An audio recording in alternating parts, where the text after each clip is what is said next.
Thank you for being willing to be a mentor for one of our executive directors with Amplify. It makes a world of difference in their personal and professional development. And so we really need you. So appreciation.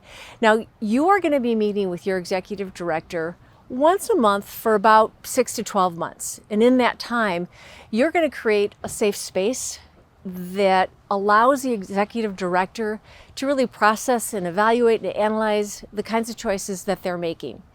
It's really about their professional growth. We ask that you really commit to the time that you have, given that it's an hour a month, and that you initiate communication with them and that you follow up pretty quickly when they have requests or need you for something. That's just sort of the process for that executive director. The good news is you don't have to fix anything. This is not about you stepping in to fix problems. It's an opportunity to really help an executive director grow in their role, both their leadership and to forward their ministries.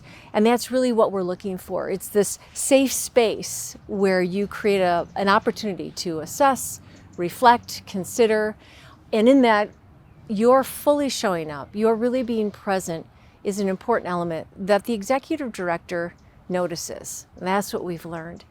So listen deeply. That's sort of a tip that we say, and that listen deeply means listen for longer windows of time, because sometimes that executive director may not be as clear and may not create a level of understanding right away.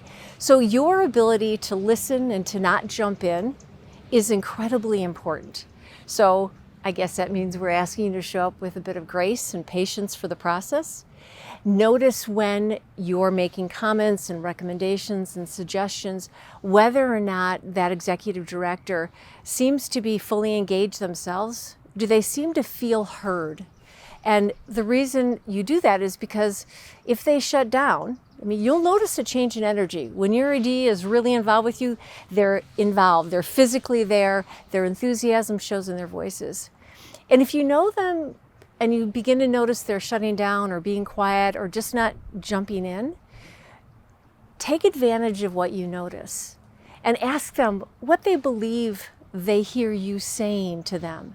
There's a possibility they're not hearing what you're intending to say, and so it's your chance to sort of clarify. It really shows a level of respect for them as well. It could be that you need to ask, what else do I need to understand?